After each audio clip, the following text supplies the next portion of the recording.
Hi everyone, today is January 31st, which is Bell Let's Talk. Bell Let's Talk is a campaign that Bell has done over the years to raise awareness and funds for mental health. Today, Gifts for the Homeless is partaking in Bell Let's Talk. We will be talking briefly about emotional hygiene, which then will lead you into hearing other people's stories about how they've struggled with mental health.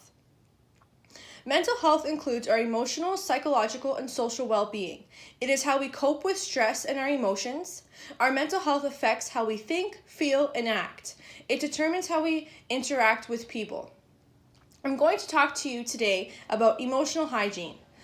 When I was in college, I took a psychology class that introduced me to this topic. Furthering my research, I came across a TED Talk called Why We All Need to Practice Emotional First Aid, spoken by Guy Winch. What this gentleman said and spoke about was mind-opening. I'm going to touch upon this topic and try to put you in another perspective about our emotional hygiene.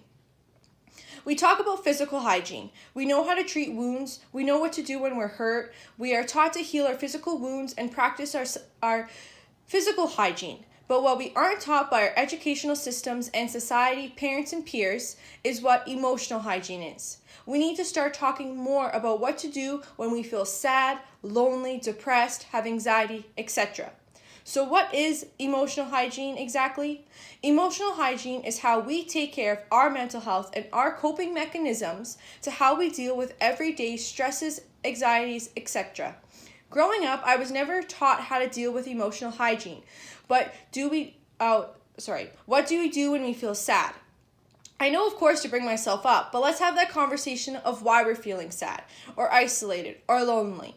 Loneliness is such a real, raw emotion because in today's world, we're all looking down at our phones instead of looking up at what is in front of us. And that is affecting our emotional hygiene. We are isolating ourselves from reality. Emotional hygiene is being mindful of our mental health. Consequences of lacking emotional hygiene is more damaging than lacking our physical hygiene. For an example, we all wake up and brush our teeth. We probably brush our teeth twice a day. Once our teeth get damaged, we go to the dentist, we get them fixed. So what do we do when we have a psychological wound? Majority of us neglect it, and we need to stop. So I will ask again, what are we going to do when we have lost our minds? We are going to fix them.